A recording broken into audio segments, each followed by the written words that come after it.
আমার এই দাড়ি আমার রসুলের ডিজাইন, আমার মাওলার দেওয়া ডিজাইন, তোমারটার লগে তুমি তুলনা করো, আমার চাইতে তুমি বুদ্ধিমান কেমনে বুঝাই দাও আমারে। দাঁড়াও দাঁড়াও বেটা, বলো মিয়া। কোরআনুল কারীমে আছে আল্লাহ তাআলা বলেন, ওয়ালাকাদ খালাকনাকুম সুম্মা সাওয়ারনাকুম, বান্দা আমি তোমাকে বানিয়েছি, আমি তোমাকে সাজিয়েছি।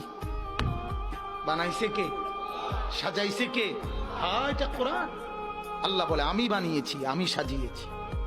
আমার সাজের চাইতে উত্তম সাজ হইতে সিবগাতাল্লাহ, ওয়ামান আহসানু মিনাল্লাহি সিবগা।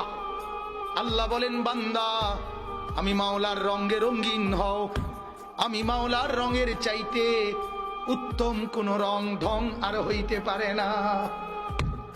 যদি বলেন মাওলা কোনটা আপনার রং, কোনটা আপনার ঢং, আল্লাহ বলবেন লাকাদ কানা লাকুম ফি রাসূলিল্লাহি উসওয়াতুন হাসানা।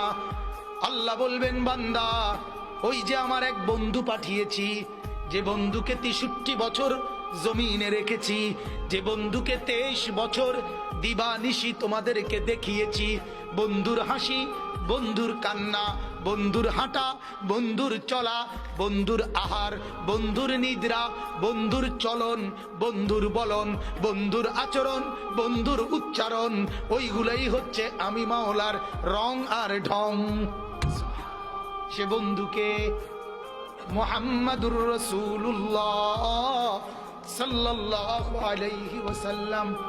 আল্লাহ বলেন বন্ধুকে দেখো, বন্ধুর মতো সাজো, আমি মাওলার মহব্বত পেয়ে যাবা। সুবহানাল্লাহ।